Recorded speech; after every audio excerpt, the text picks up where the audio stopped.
Assalamualaikum warahmatullahi wabarakatuh. Perkenalkan, nama saya Dias Ananta Gusdiana dari kelas Teknik Mesin 22B.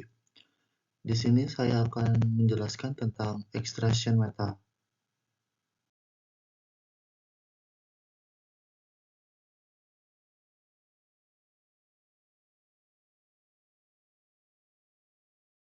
Apa itu proses extraction? Proses extraction adalah proses pembentukan logam dengan cara menekannya melalui rongga cetakan. Proses ini dapat digunakan untuk membuat batang silinder, tabung, atau profil-profil tertentu.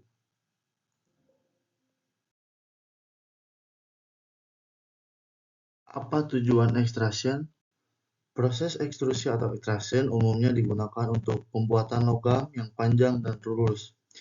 Bentuk penampang pada proses ekstrusi dapat berupa lingkaran, persegi panjang, sampai bentuk T, bentuk L, dan tabung, dan lain-lain. Dalam proses ekstrusi menghasilkan gaya tekan dan geser pada logam dengan kemungkinan deformitas sangat tinggi, tanpa benar-benar merobek logam. Jenis-jenis extraction.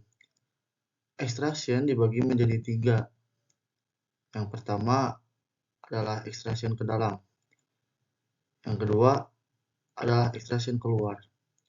Yang ketiga adalah hydraulic extraction. Yang pertama adalah ekstraksi langsung atau direct extraction atau juga disebut ekstraksi ke dalam. Ekstrusi langsung atau seringkali dikenal dengan ekstrusi maju adalah jenis ekstrusi yang paling umum dan banyak digunakan dalam proses ekstrusi. Proses ekstrusi langsung dimulai dengan membuat logam atau billet ke dalam wadah rongga penekan, di mana blok ditempatkan di belakangnya. Kemudian, penekan mekanis atau hidrolik menekan material untuk mendorongnya keluar melalui cetakan atau die. Adapun kelebihan dan kekurangannya. Kelebihannya ialah tidak perlu melakukan modifikasi billet, dapat digunakan untuk proses ekstrusi panas dan dingin, komponen yang lebih sederhana dibandingkan dengan proses ekstrusi lainnya.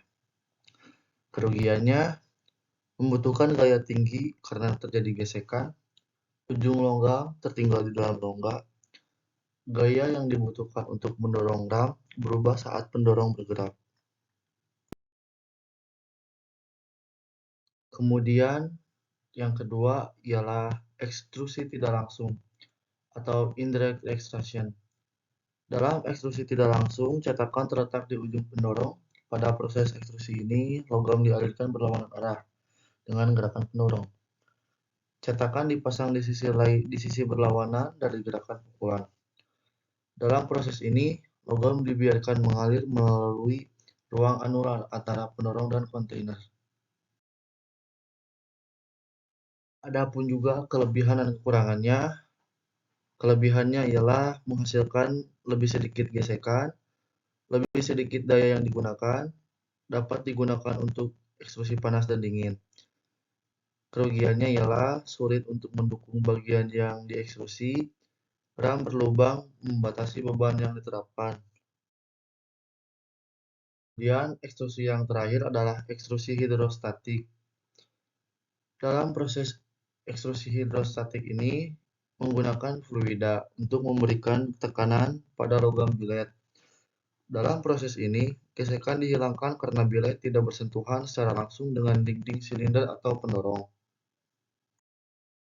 Adapun kelebihan dan kekurangannya. Kelebihan ekstrusi hidrostatik ialah membutuhkan daya rendah karena tidak ada gesekan, tingkat produksi lebih cepat dan rasio reduksi yang tinggi, menurunkan suhu billet, aliran material lebih merata karena distribusi gaya yang seimbang. Billet berukuran besar dan penampang melintang besar dapat diekstrusi. Tidak ada sisa billet yang tertinggal di dalam rongga. Adapun kerugiannya, billet perlu disiapkan dengan meruncing salah satu ujungnya agar sesuai dengan sudut masuk cetakan. Hanya dapat dilakukan dengan proses ekstrusi dingin. dan sulit untuk menampung cairan bertekanan tinggi. Terima kasih atas perhatiannya. Mohon maaf bila ada kekurangan. Wassalamualaikum warahmatullahi wabarakatuh.